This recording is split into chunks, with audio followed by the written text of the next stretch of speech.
Bonjour à tous et à toutes, chers amis. Nous sommes dans cette paracha de Vayakel. Donc, nous allons lire la paracha de Para, la paracha qui nous parle de la purification par l'intermédiaire de la vache rousse. Donc, cette paracha vient nous rappeler qu'il faut qu'on se purifie avant la fête de Pâques. Donc, le grand rabbin Rabbi Yosef Massas, alav Shalom, qui était le grand rabbin de la ville de Tlemcen, en Algérie, frontière du Maroc, nous souligne dans son livre Minchat Yosef quelque chose de très intéressant, que pour pouvoir devenir pur, il nous faut accomplir 4 objectifs, nous dit le Rav Mashash. Premier objectif, c'est de donner aux autres, de ne pas penser que à nous, et de donner aux autres tout ce qu'on peut leur donner.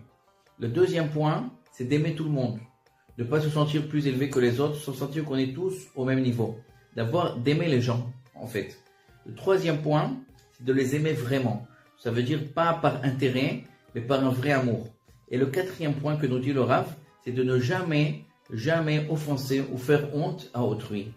Et donc ces 4 points, nous dit le Rav Yosef Machash, ils sont tous allusionnés dans ce premier verset de la Para Aduma, puisque c'est inscrit comme ça.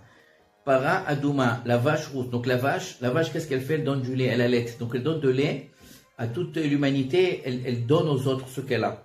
Donc c'est ça l'allusion, que nous aussi il faut qu'on donne ce qu'on a aux autres.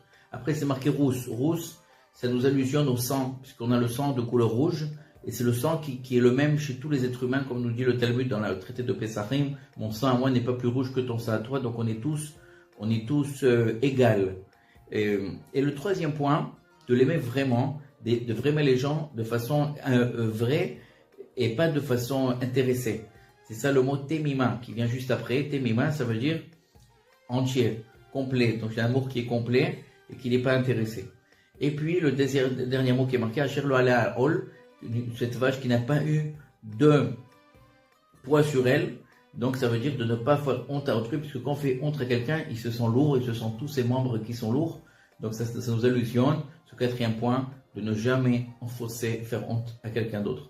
Donc ces 4 points-là que nous amène Rabbi Yosef Massas sont tellement représentatifs, je dirais, des rabbins d'Algérie qui faisaient tout pour ne jamais offenser autrui et pour avoir l'amour pour autrui. Et c'était ça la première qualité chez eux. Donc c'est tellement naturel qu'ils voient ça comme la purification, para douma temima, la purification pas de l'homme envers Dieu, mais plutôt de l'homme envers autrui.